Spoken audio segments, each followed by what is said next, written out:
Welcome to Produce Talks. This whole business is based on relationship and friendships. Food is darn simple. What can we do? What are other countries doing? How important it is for industry to be talking about this. We're going back to the farm. We're going back to the whole food. Today, we're excited to have CPMA President Ron Lemaire and CPMA Chair Mario Masellis as they welcome our 2022 CPMA Produce Champion, Scot Davidson, the Member of Parliament for York-Simcoe. CPMA's annual Produce Champion Award is given to one or more members of Parliament and/or a senator who have been supportive of the produce industry and effective at bringing industry issues to the forefront on Parliament Hill. In the second part of this podcast, Ron leads a panel as they discuss the financial protection bill that MP Scot Davidson spearheaded. They will discuss the history, the importance, and the reasons for this important bill, and how people can get involved to support it through the legislative process. The panel consists of Quinton Woods of Gwillimdale Farms, Fred Weber, the former CEO of DRC, Milette of Courchesne Larose, and Colin Chapdelaine of Star Produce. CPMA would like to acknowledge Nature Fresh Farms as a sponsor of this podcast.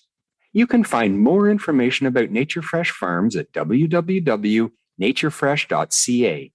And you can keep up with them on Instagram or Twitter at nature_fresh. And at Pinterest at NatureFresh, along with other social media. CPMA would also like to welcome Fresh from Florida as a sponsor of this podcast. Here is a quick message from Chef Justin of Fresh from Florida. Hi, I'm Chef Justin Timoneri, Executive Chef with Fresh from Florida, a proud sponsor of this podcast. Fresh from Florida loves being a part of CPMA and sharing the message of what Florida farmers bring to the table. To learn more and to find hundreds of Florida Fresh recipes that we develop for you in our test kitchen, visit followfreshfromflorida.com and follow us on Instagram and Facebook at Fresh from Florida. Enjoy the show and keep cooking. And here's Ron Lemaire. Thank you, Wally. Well, I'm excited today to be with Mario Masellis and Scot Davidson. And Mario, you have a long history with CPMA in the produce industry, being on the board for 14 years, being in the industry for almost 30, and now chair of CPMA leading into 2023. A lot of exciting times behind us and ahead of us. And today we have the benefit of being joined with Scot Davidson. So I'm going to jump right into this.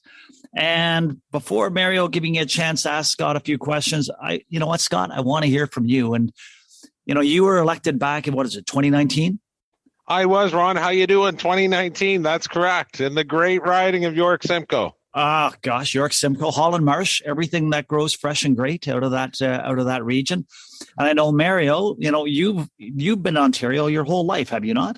I have. I've lived in the Greater Toronto area and now in Vaughan with my family. And I ride my motorcycle through Scot's riding many, many times, and going through the Holland Marsh, I get reminded of the fact that how beautiful the land is, how dark the soil is, and how great the produce that we get out of there. And you know, being so many years in the produce industry, and now at the pinnacle of my career, let's say as chair of the CPMA, I think the timing in meeting Scot and having him represent the growers up there in Holland Marsh and with the new bill C280 that he's introduced, I think my timing is perfect. I love it. Well, you know what? We're going to talk a little bit about Bill C280 and key, but I first want our listeners to know a little bit more about Scot. So Scot, you know, how did you come to the House of Commons? What brought you in to be a member of Parliament? Well, thanks, Ron. You know, again, like I said, I represent the riding of York-Simcoe, which is home to what I like to call the soup and salad bowl of Canada, being the Holland Marsh. Obviously, a lot of fresh produce. But look, I was a small business person. I guess since we're talking egg, I can, as everyone knows, on the farm, I guess the old saying goes, there's two horses on a farm. There's a show horse and a workhorse, and I'm the workhorse, Ron. Look, I had a small business background. I was elected in the by-election in 2019, the general election in 2019, then the general election in 2021. So I've had 3 elections in a little under 3 years here. So getting out of gate's been tough. Obviously, we've had the struggle with COVID and everything else. But you know what? Being a small business person, you just keep pushing, right? And that's what I like to do. And of course, I'm going to always push for the agriculture industry here in Canada. And, I think we really have a tired government right now. So, I think farmers know that, when we reflect on, fertilizer tariffs, all the things that are going on, the struggles that people are having when they want to talk about carbon taxes, clean fuel standards, on and on and on. But I know we're going to focus on Bill 280 and not talk about passports and airports today, Ron. Don't get me started about airports. But before giving Mario a space to ask a question here, I have to ask you, you've seen all this change in such a short period of time, coming in to be a member, right at the beginning of COVID. Is there anything that's really different that you've seen? You got in there, you got your hands dirty. It was face-to-face, person to person, and then all virtual. We're now going back face-to-face. Is that a good thing, a bad thing? What does the Hill look like? Your industry knows this best. Even government, I know with small business, it's all about relationships.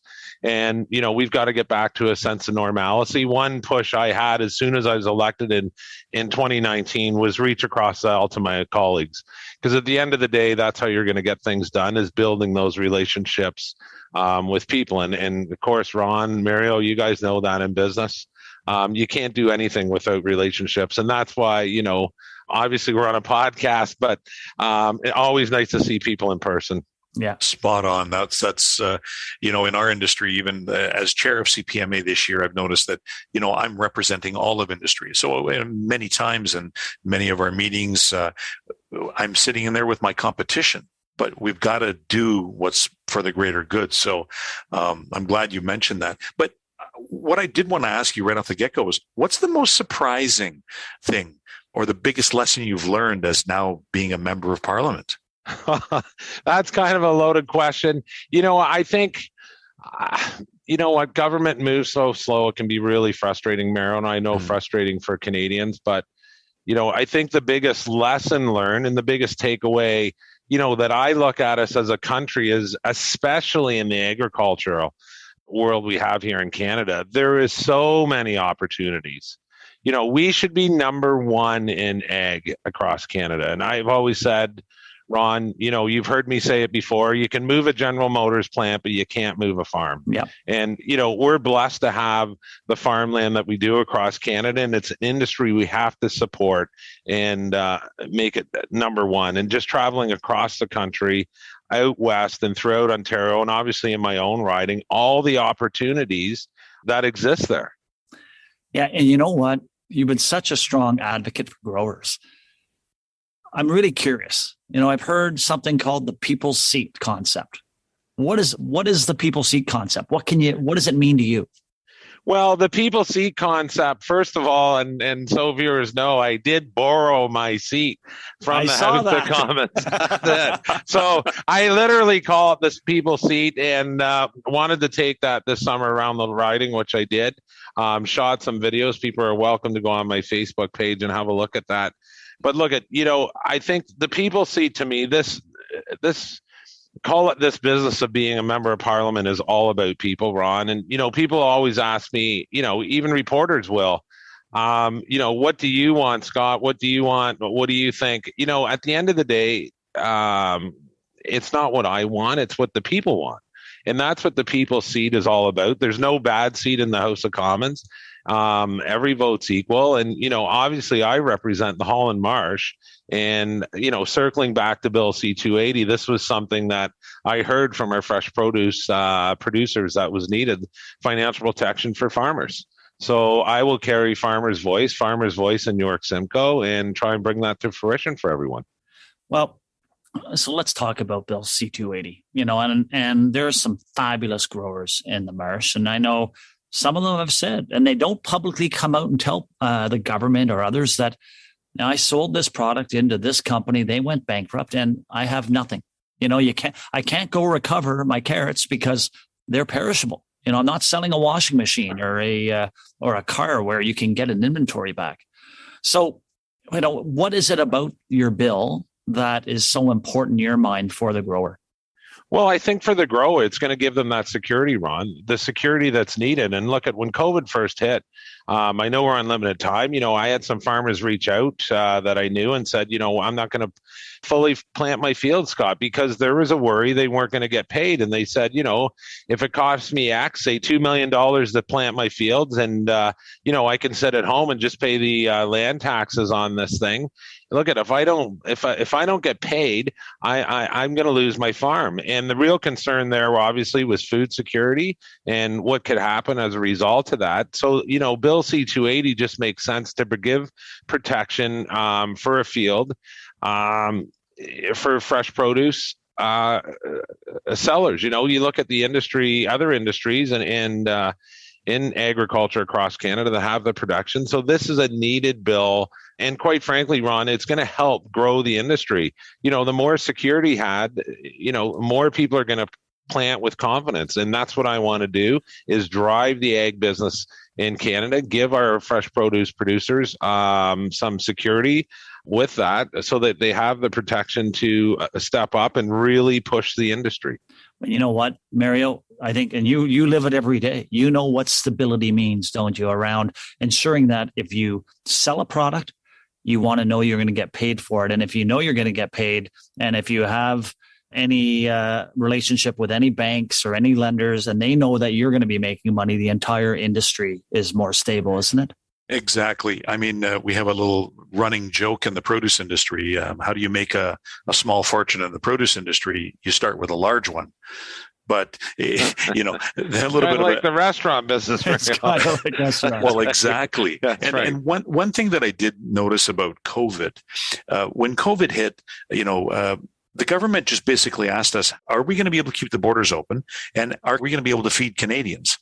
Well, that was a great question, but, the industry rallied and kept the borders open and spoke to government and gave them the information that they required to keep the flow of fruits and vegetables across the borders. But when it came to our own local production, people were a little bit confused. And Scott, you made the perfect point. Were farmers going to invest so much in their fields and hope that they were going to get paid at the end? Some did, some didn't. And Canadians really didn't know how the fruits and vegetables got to their shelves. So now the political arm of it has gotten involved, and thanks to your bill. And how do you do that? But a lot of Canadians don't know what it takes to get a bill passed through to law. So what are the next steps for Bill C-280 in the coming months? Well, the next steps for anyone that's listening, again, circling back to talking about relationships, I worked hard to get the support of the NDP, the Bloc, the Greens on this bill already. Obviously, we have our colleagues across the aisle, the Liberals. I encourage every farmer to write to their Liberal MP and tell them how important this bill is. And, this is, I guess I would call it a conservative bill, even, Ron, not to be partisan. It's a no-cost bill, this bill. It's a no-cost bill. And really, even during COVID, farmers weren't looking for a handout in our industry. They were just looking for protection and for stability. And that's why, again, this bill's so needed. So, they've got to reach out to their MPs, write if they can. A personal letter is excellent. Instead of a form letter that goes out, and it'll go a long way and tell the government MPs to vote for Bill C-280. Yeah, and you know what? I'll just frame this up and say the fruit and veg industry is truly integrated. So when we sit back and we talk about, not only the farmer, send your letters in, but that goes for anyone in the fruit and vegetable supply chain. Because let's face it, if there is a financial issue and a bankruptcy at any point in the supply chain, and if you're not protected, there's a ripple effect throughout, especially when so many small farms sell into maybe a larger farm that sell into a dealer that may sell into a retailer. The complexity of it is important. So as a supply chain approach, we're all in this together. Let's get the letters in, as Scott suggests to your members of parliament. if you want to support, you want help, contact us at CPMA. We can direct you to who your member is. We can also even help you with some content for the letter. So, we're here for the entire supply chain. We're here for the farmer. But you know what, Scott? We really appreciate everything you've done, because we wouldn't be having this conversation if you didn't step forward and do what was right for the farmer and for the produce seller in Canada. Oh, well, thanks, guys. I appreciate, again, all your support, farmers right across Canada. And let's keep driving, pushing the chain forward, driving the agricultural business, driving our domestic production for food security. Obviously, we all know what happened during COVID. You saw countries wanted to hoard things. And again, we're blessed to have such a great agriculture industry, and let's keep pushing. One last question for you, Scott. Did you catch heck for taking that chair from the House of Commons? That was kind of funny, Mario. The speaker just said, Scott, make sure you bring that chair back. I said, you know what? After I have a couple of cold Coors Lights in it, I will. Good on you for doing it. Well done. Okay. Oh, thanks, Scott. Thanks, Mario. Perfect. Thanks. Thanks to Mario and Ron, and thank you to Scott Davidson for taking time out of your busy schedules. Now we'll listen to the panel talking about the Financial Protection Bill C-280. Thanks, Wally, and welcome, everyone. This is a really important topic that we're going to be discussing today. Financial protection for the produce sector is a topic that we've been focused on for over 30 years. And it's one that is key to finding financial stability and success in our business. We have a great group of speakers with us today on our podcast. And so let's just jump across. You've had a chance to hear who they are and who they work for. But I want to ask each individual to tell us a little bit about themselves and what they do day to day. And we'll start out west with Colin Chapdelaine. Well, thanks very much, Ron, and welcome, everyone. My name is Colin Chapdelaine. I'm from Star Produce and Star Group. I'm currently the president of our berry division. It's a new role that I'm in, looking after our controlled environment ag berry business, formerly headed up BC Hot House Foods, another division of the Star Group in greenhouse produce. Thanks, Colin. So let's go into Ontario. And before we get to Fred Weber, I want to jump over to Quinton Woods. Quinton, can you tell us a little bit about yourself? Thanks, Ron. Thanks for having me on. Quinton Woods, Sales and Plant Operations Manager at Gwillimdale Farms. We're a root vegetable grower in Bradford, just north of the Holland Marsh. And I'm also the Trade and Marketing Chair over at Fruit and Vegetable Growers of Canada. Thanks, Quinton. Now let's jump to Fred Weber, our let's just say probably our most experienced individual on this call related to the financial protection topic. Fred, over to you. Thanks, Ron. Yeah, I've got the gray hair and the scars to prove the experience on this file. As most people will know, I'm the recently retired CEO of the DRC. My experience on this particular subject matter goes back to the fact that, yes, I am an American, and yes, I did work for USDA, SPACA. This topic has been on my list ever since I moved to Canada and joined the DRC, and it was one of the three legs of the stool that DRC was established for.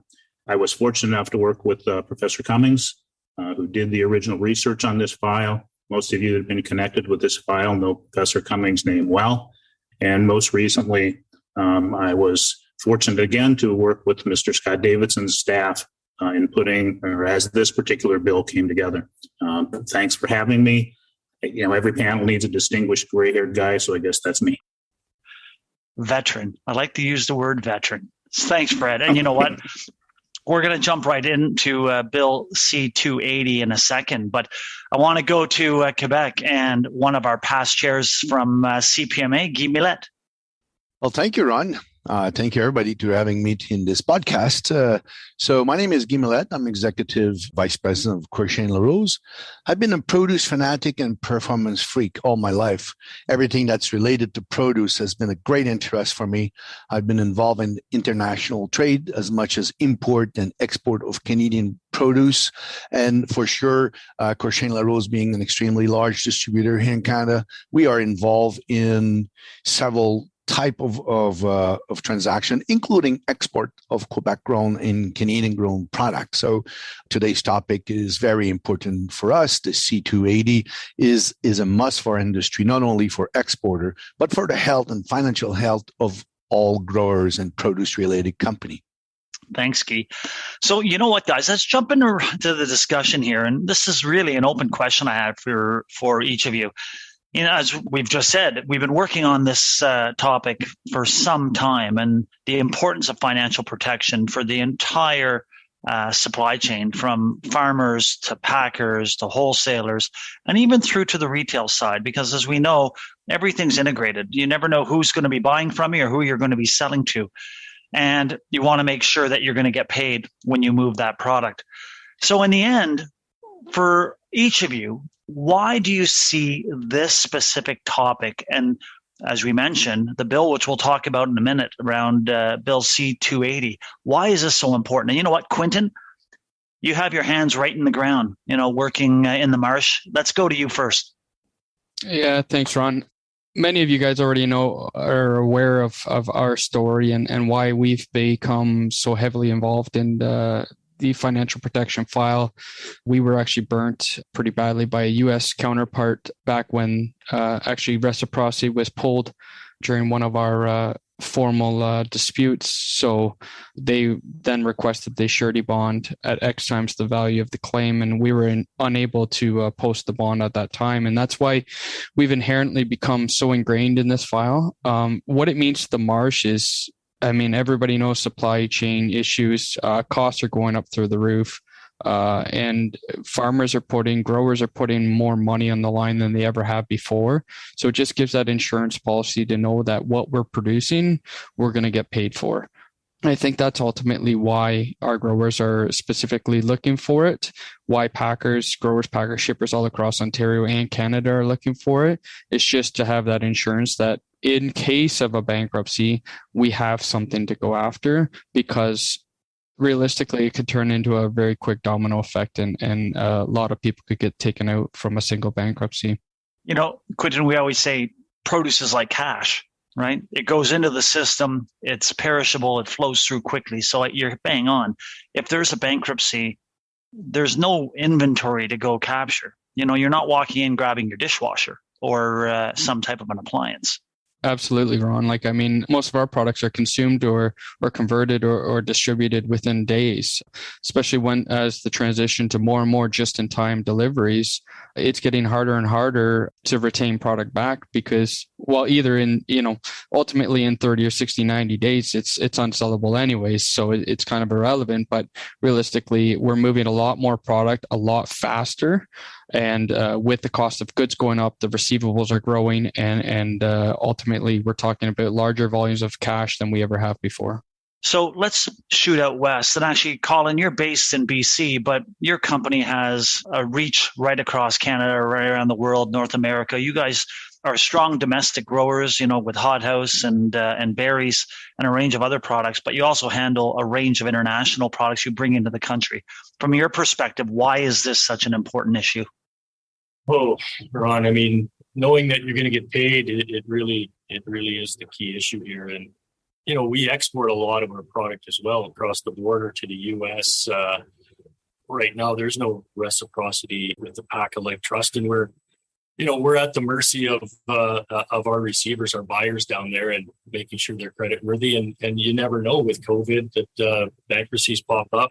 The food service industry went through an enormous upheaval, and a lot of those guys were on shaky ground. And you sell into those guys, they go bankrupt, and you've got no protection. So for us and our growers, we represent, and we are growers ourselves, and we represent growers. So one PO can be $40,000-$50,000, and it adds up pretty quickly. So you can see how that would affect someone's bottom line if you were to take a hit like that. Let's circle back on that, because I think access to the reciprocity model under the U.S., we got to remember, right? As we sell into the U.S., access to the slow pay, no pay, and those attributes are as Quinton mentioned, a gap for us right now. So I can see, if you're buying in Canada and selling back to the U.S., it's a massive risk for your business. Going to Guy, and Guy, similar to Colin, like you're selling into the U.S., you don't have reciprocity, leveraging. You need to post, double the value in the form of a bond, a surety bond, as Quinton mentioned, if you want to put a claim forward. part of the goal here is if we can put a bankruptcy protection model in place and show reciprocity, as Fred mentioned at the beginning, on a three-legged stool, we can get access to the PACA tool as we had in the past back in 2014. Is that big for you as an export strategy, even on top of the benefits of having bankruptcy protection in your own country? It is, Ron. And let me give you a few facts. So prior to 2014, between 2010, 2013, we were exporting in the state a level of about 400 to 500 loads per year of locally grown product, Quebec product. We were the exporting arm of many smaller growers. And what we do today is we manage risk. And obviously, when you're selling produce, risk is usually always high, unless you're selling to these big receivers and big chain, which are very competitive. There's the mid-market there where risk is greater. And today, in the past couple of years, our export level is down to about 125 to 150 loads per year. And there's a lot of growers asking us, why are we drop down our export and supporting them? Everything is in the risk. Reciprocity is everything. And just for you to know, I told a story a long time ago.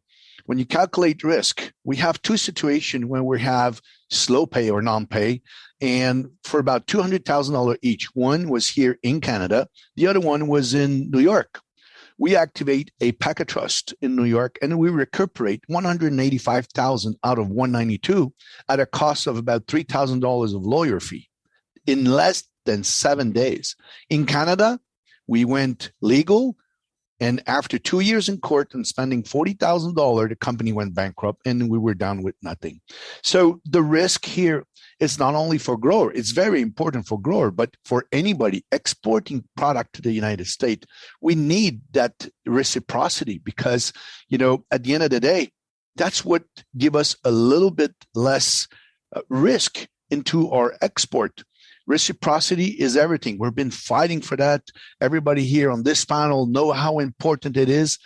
And on top of it, it will also help for all Canadian produce sales, not only for U.S., but it is a challenge right now. If you're dealing with the DRC, fine, this is good, but it's still not the guarantee that this bill will give us. No, you're right. So for the listeners, Bill C-280 is a private member's bill being put forward by Member of Parliament Scot Davidson from the Holland Marsh area. And Scott has taken on the goal of moving forward this financial protection for farmers and produce sellers bill and setting the foundation to address an issue, as we mentioned, that we've been dealing with for many years. So, Fred, I'm going to ask you, you've been involved, as you mentioned, as a veteran of the industry, now retired. You've seen, how it works in the U.S., how we've been pushing in Canada to move a deemed trust mechanism forward.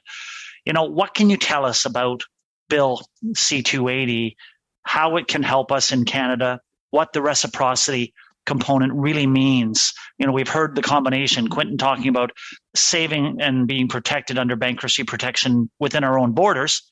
And you heard the other exporters talking about the benefit of reciprocity going to the U.S. Can you give us a little snapshot of what that really means? Okay, well, let me do a little summary at the top there first, specifically about reciprocity. In my years at the DRC and quite frankly before that at PACA, the presence of a DRC, a PACA admin action, or a deemed trust, it's wonderful when there's an insolvency. It gives the seller an opportunity to recoup some of his money. But more often than not, the fact that it exists gets the farmer paid. There isn't this game of, if you push me, I'll file bankruptcy. There isn't this game of, well, I'm not going to pay that PACA award, or I'm not going to pay that DRC award because, what are they going to do to me? The very fact that we would have reciprocity means, yes, you can file your PACA complaint, and there are not only teeth in that complaint to remove the firm's license if they don't pay. The buyers know the trust is in there. They can't threaten to do the bankruptcy as a recourse. And in fact, a lot of sellers will say, please do. That's sort of what we're asking for in Canada. That same ability to say, if you don't pay this DRC award, we're not only going to take away your membership, which means you can't import, you can't sell across provincial boundaries, It also means that we're going to collect on the trust. We're going to get in there and get some of that money. So that is the real importance of having a trust and having reciprocity. Fred, can I ask you a question on that? Sure. Is it a guarantee if there's a bankruptcy? So is there a guarantee then we're saying, okay, produce seller or farmer X sold into this firm and they've gone bankrupt? Is there a guarantee they're going to get paid something? No, and I think this is a really important point. I've seen in the press, and I've seen a couple of other places where people have said, this is a guarantee or this. No, it's not.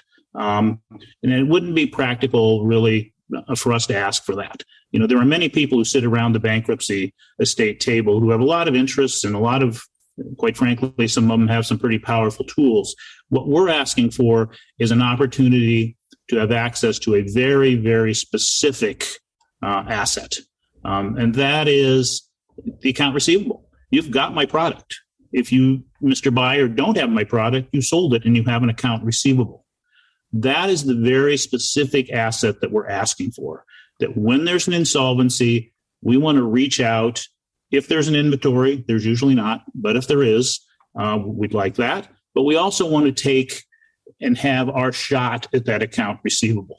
It is not a guarantee because, if when the firm files bankruptcy, it's got $200,000 worth of produce receivables and there are $400,000 worth of produce creditors, the produce creditors are going to get 50 cents on the dollar. This was not meant to, get into the liens and the securities that a bank might have or other secured creditors, because I think we all know that would be a no-go. We would have a lot of folks pushing back on us, including the government. So no, it's not a guarantee. The other part of this that people need to understand, there's going to be some work required to qualify for this. If you're a farmer in Canada and you want to participate in the trust, the first thing you're going to have to do when you look at the bill, you're going to have to let people know you're participating, on your invoices and billing statements. Here's this bill, here's this law. We will avail ourselves of that. It's also for short-term credit. It's not for those, year-long contracts, with a major retailer. This is for short-term credit sales. So this is on those sales that are 30 days or less. So I know that's kind of long-winded. I hope I covered it, Ron. Oh, you did. And you know what? I'm going to jump on that note. Let's go to Colin, because Colin, you were starting to talk some of your transactions in the U.S., some of your business in Canada. I want to come back to that because I want to hear on a practical level. We've tried to educate parliamentarians and officials around the importance of this system, but they always tell us, you know what, you have to show us harm, until we can put something in place. And it's a real challenge for us because no one wants to talk about losing money if they aren't paid or a bankruptcy. And, the data isn't necessarily captured anywhere. On a practical level, we heard a little bit of what Fred was saying and what it can do and what it is or isn't relative to our market. What does it mean for your business on a practical level and a stability level in the Canadian market? It's very important. I mean, if you look at as growers and importers, margins are thin and everything has gone up in cost. So you need to make the most out of that.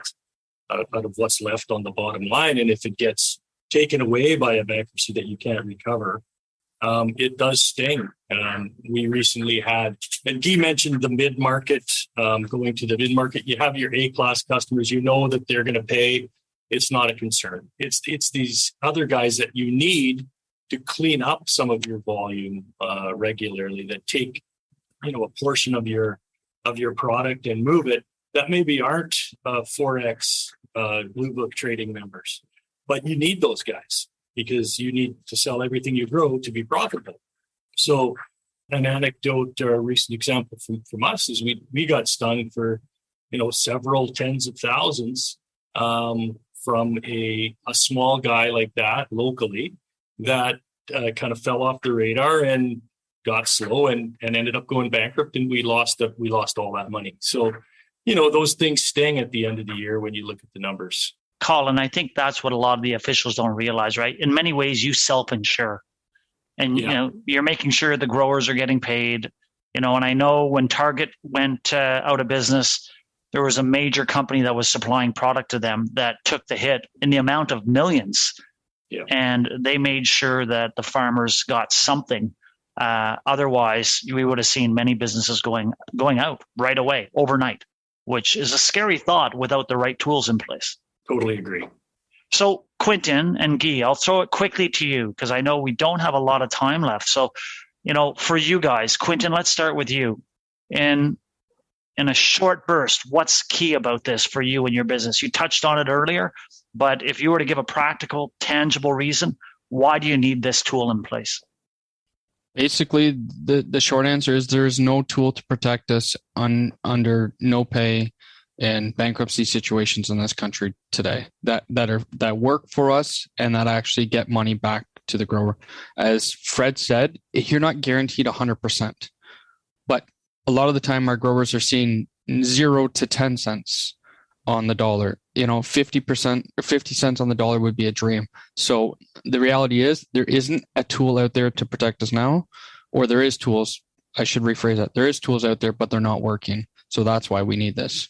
So Quinton, they all talk about insurance and they talk about all these other tools, pooling and factoring. Why, maybe I'll throw that to Guy also, why don't these tools work? The reality is I shouldn't have to insure my business in dealing with others.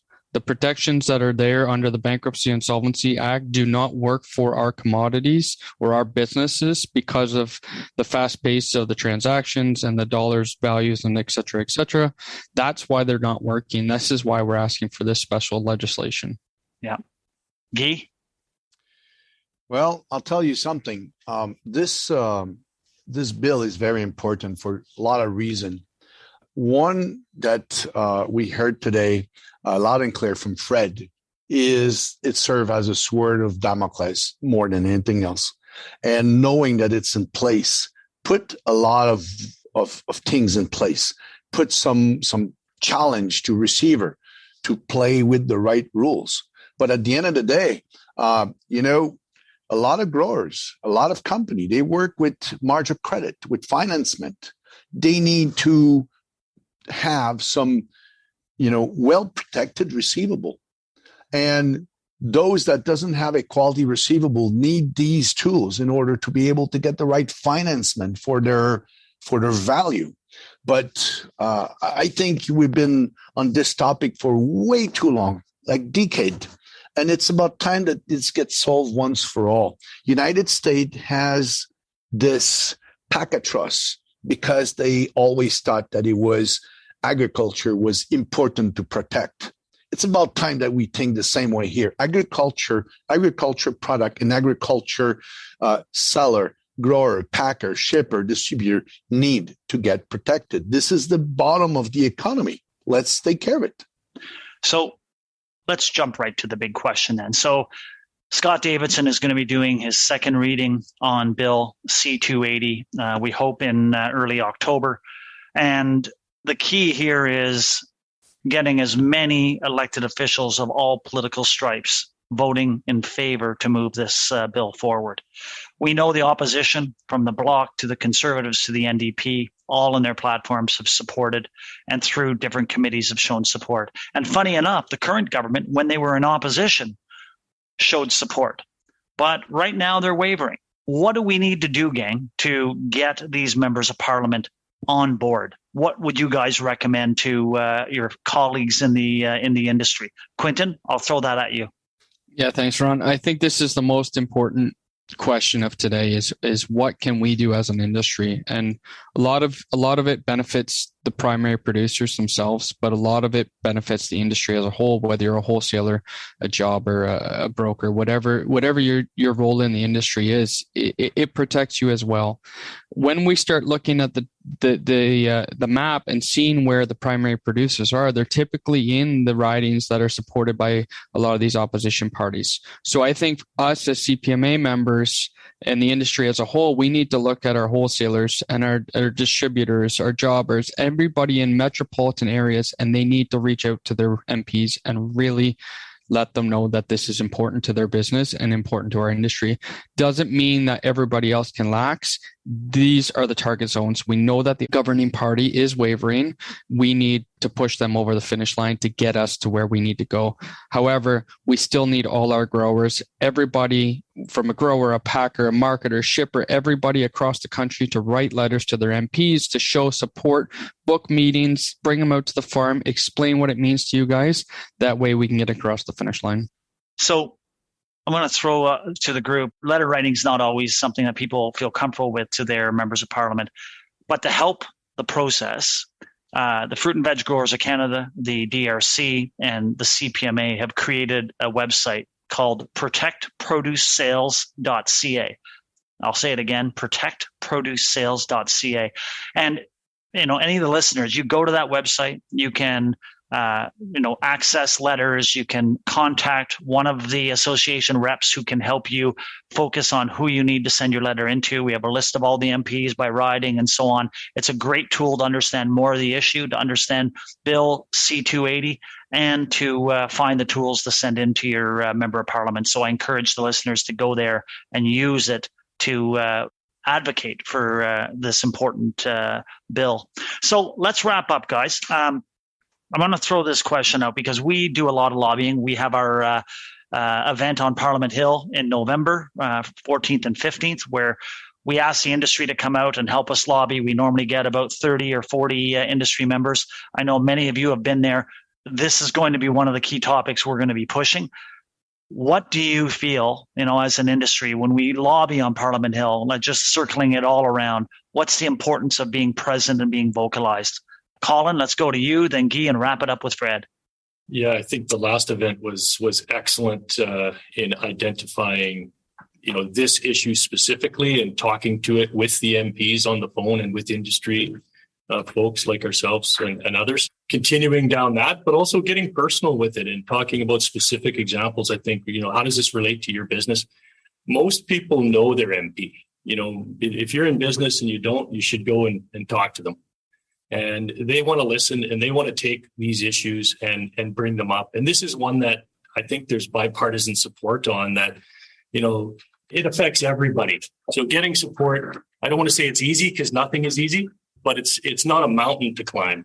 It's just about getting awareness out there. Totally agree. And now, Guy, you were at our last one where it was face-to-face. You did the virtual. How important, as Colin was saying, how important is that face-to-face conversation? It's quite important, Ron. And the one online and over the phone and video call was interesting because I think it allowed us to reach more people very deeply where they were. And for like a 1 hour time that they didn't have to move, get left and right. I think I'm not a big political person to begin with. It's not my forte. It's not my specialty. But I find myself very comfortable in this Parliament Hill. And I invite people that doesn't think that they are very involved in politics to do participate because I found exactly topics that I wanted to talk with people I usually don't. Like Colin said, everybody know their MP. I had to learn my MP. I learned more in politics in the last 3 years than I ever heard before. But not only in politics, but because you're talking to the party that are at the top, but we've been talking to everybody. Party of opposition and everybody was available to talk about this. This topic is so important. It's just very logical that all party is in favor of this kind of bill. It's very logic. You're touching very sensible chord. Agriculture. I mean, why is somebody would be against agriculture protection? We just need to get the talk done. Agreed. Fred, being the veteran on the call, I give the final word to you about the importance of lobbying, the importance of being at the CPMA and Fruit and Veg Grower Canada meetings that we'll have on the Hill in November. What are your thoughts? My first thought is, having looked at this over the years, this was a lot to ask of our members and your members and the industry to not only have to go to their MPs and pitch this, they also had to explain it. They had to field questions about, was it legal? Would it work under the Constitution? This time around, it's an easier push. This is simply about political will. This is about, here I am. This is my business. This is important to me. We need to do it. We already know that it can be done. We heard whisperings of that. throughout our most recent years of pushing this thing forward. But now we have the Parliamentarian Library, the drafters of the bills. They have drafted this. This is ready to go. This will work under the Canadian Constitution. So I think the message here is, guys, it's a very simple message this time. You don't have to be prepared to explain all that stuff that Fred and Ron and others have been talking about. All you need to do is tell your MP how important this is and recognize that MPs are busy guys. They got some guys with very loud voices, very deep pockets, and there's a lot of bills out there. So if they don't come out and push, we're going to get drowned out. So get out there and work on it. Thanks, Fred. And thank you all, Quinton, Colin, Fred, Guy. This was a great conversation. And you know what? What I'm hearing is food security, market stability, and what is perhaps most important, and Quinton, you hit it on at the front end, food inflation and all the impacts of the supply chain we're seeing. This is one more tool in our toolbox, having financial protection for produce sellers and farmers that will ensure we can continue to service the Canadian public with the safest, freshest, and the most tasty fresh fruit and vegetables in Canada. So guys, with that, thank you. And I hand it back to you, Wally. And I encourage everybody to join us on Parliament Hill, November 14th to 15th for Fall Harvest, and push hard to get Bill C-280 pushed forward. Thank you. Thanks again, everyone. Until next time, fill half your plate with fruits and veggies, continue to seek out new knowledge, and basically never stop growing.